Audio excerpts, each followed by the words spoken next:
The CTS began a revolution at Cadillac that has brought the manufacturer back as a serious competitor in the luxury car market. After spending more than a decade straddling the line between compact and midsize, the third generation CTS can finally be a true midsize luxury vehicle thanks to the introduction of the smaller ATS last year. With increased size, power, and price, the new CTS is ready to battle the likes of the Mercedes-Benz E-Class and the BMW 5 Series. Is this plan too ambitious, or has the CTS finally come into its own?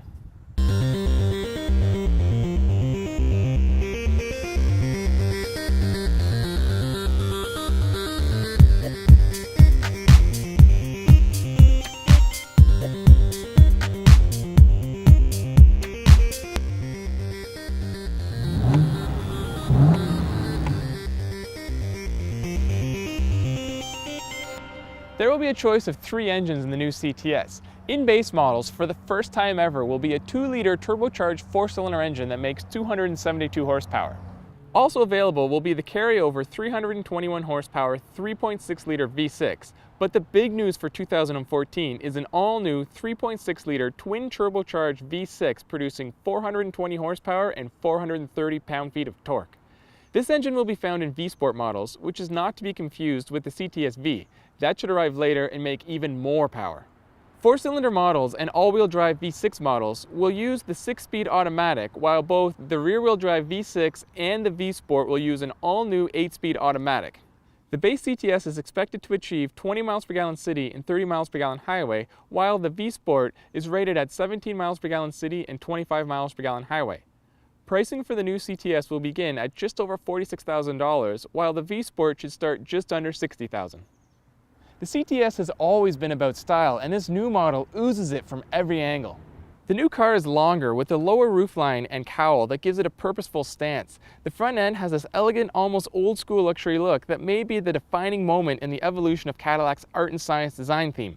Head-on, the CTS is instantly recognizable thanks to the split dual vertical LED strips, and it gives it a serious dose of presence on the road. 198 LEDs are on the outside of the CTS alone.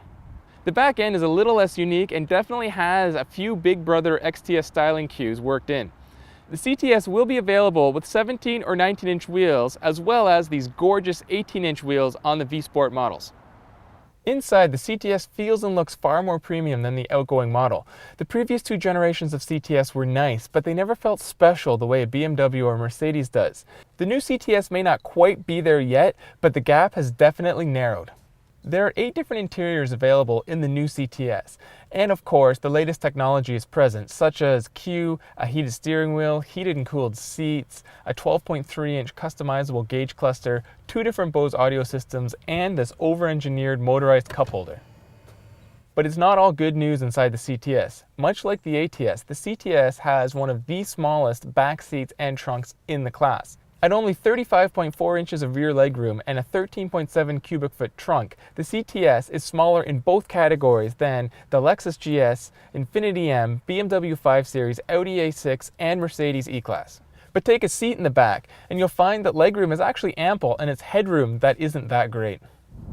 Cadillac boasts that the CTS is the lightest rear-wheel drive car in the segment at just over 3,600 pounds. It is based on the ATS, which is known for its driving dynamics.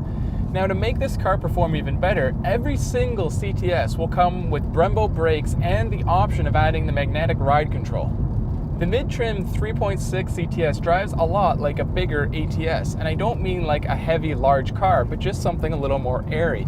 The magnetic ride control is still the best adaptive suspension I've ever driven, where sport mode really hunkers it down to the road, and then touring mode makes it a nice interstate cruiser. Power in this model is more than ample, and of course the car has almost 0 body roll in the corners, but if you want some serious sport, you need to step up to the V-Sport.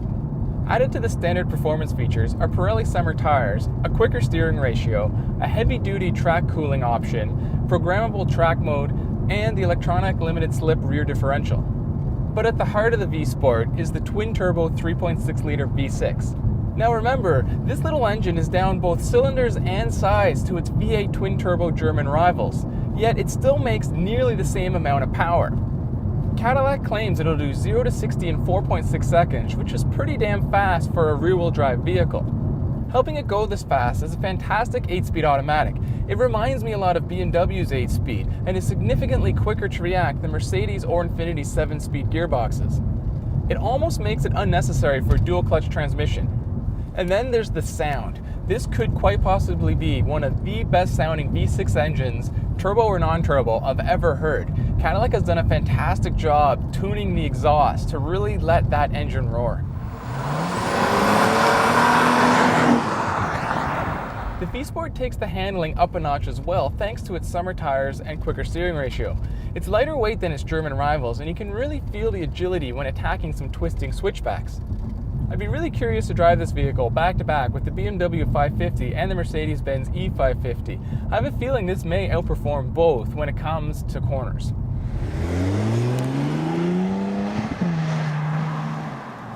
The CTS has the performance and style to match anything from Germany. But that's been the case for years now. What Cadillac really had to improve with the new CTS was its presence and luxuriousness. One look at it and the presence is there in spades, and the luxuriousness has improved. Is it as good as its German rivals? Well, that's hard to say without a back-to-back test drive, but the fact I can mention CTS in the same phrase as BMW 5 Series and Audi A6 is a feat all its own.